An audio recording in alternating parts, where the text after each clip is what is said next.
আসসালামু আলাইকুম প্রিয় দর্শক শ্রোতা, আশা করি সকলে ভালো আছেন। আজ যে ভিডিওটা নিয়ে আসলাম এটা হচ্ছে যে পূজাচেরি হঠাৎ করে কি হয়ে গেল, কি সর্বনাশ হয়ে গেল আল্লাহ জানে।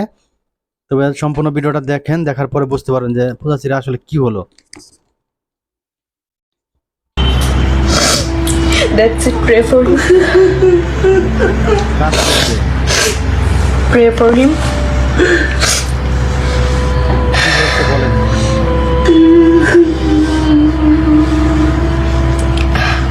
আমি বুঝতে পারিনি যে এরকম ভাবে আমার লাইভে আসতে হবে। চলচ্চিত্র নির্মাণের নামে বিপুল পরিমাণ অর্থ আত্মসাতের অভিযোগে গ্রেফতার হয়েছেন জনপ্রিয় চিত্রনায়িকা পূজাচেরির বাবা দেবপ্রসাদ রায়। হ্যাঁ ভিউয়ার্স, ১৩ কোটি টাকার বেশি প্রতারণার মামলায় তাকে কারাগারে পাঠিয়েছে আদালত। এই ঘটনায় নিজের অবস্থান স্পষ্ট করেছেন পূজাচেরি। নিজের ভেরিফাইড পোস্টে তিনি কান্নায় ভেঙে পড়েন। সেই সঙ্গে তিনি দাবি করেন তার বাবার কুকর্মের বিষয়ে তিনি কিছুই জানতেন না। তিনি বলেন, আপনারা যে অভিযোগ কিংবা মামলার কথা বলছেন তার সঙ্গে আমার কোনো সম্পর্ক নেই। আমাকে এ বিষয়ে জড়াবেন না। মামলাটির তদন্ত চলছে। এটি আমার পারিবারিক বিষয় হলেও এ বিষয়ে আমার কোনো তথ্য জানা নেই। আইনগত প্রক্রিয়া চলমান রয়েছে। বিষয়টি নিয়ে সিদ্ধান্ত দেবেন আদালত।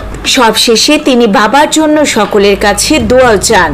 রাজধানীর ক্যান্টনমেন্ট থানায় দায়ের করা প্রতারণা ও অর্থ আত্মসাতের মামলায় গত 18 এপ্রিল দেবপ্রসাদ রায়কে গ্রেফতার করে পুলিশ। পরে ঢাকা মেট্রোপলিটন ম্যাজিস্ট্রেট আদালত তাকে কারাগারে পাঠানোর আদেশ দেন। খবরটি সামনে আসে শনিবার। মামলার এজাহার অনুসারে ভুক্তভোগী ব্যবসায়ী মিজানুর রহমানের কাছ থেকে চলচ্চিত্র প্রযোজনার প্রলোভন দেখিয়ে 2019 সাল থেকে বিভিন্ন সময়ে মোট 13 কোটি 20 লক্ষ টাকার বেশি আত্মসাৎ করেন পূজাচেরির বাবা।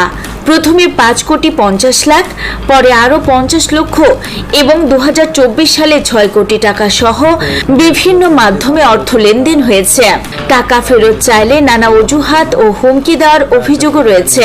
এ ঘটনায় রোববার সকালে নিজের ভেরিফাইড ফেসবুক পোস্টে নিজের অবস্থান পরিষ্কার করেন পূজাচেরি। তার ভাষ্য, তার বাবা যে মানুষের সঙ্গে এমন প্রতারণা করতে পারে তা তিনি বিশ্বাসই করতে পারছেন না। তো ভিডিওটা বেশি বেশি করে শেয়ার করে দিবেন অনেকে দেখার জন্য। আজ এ পর্যন্তই। আসসালামু আলাইকুম।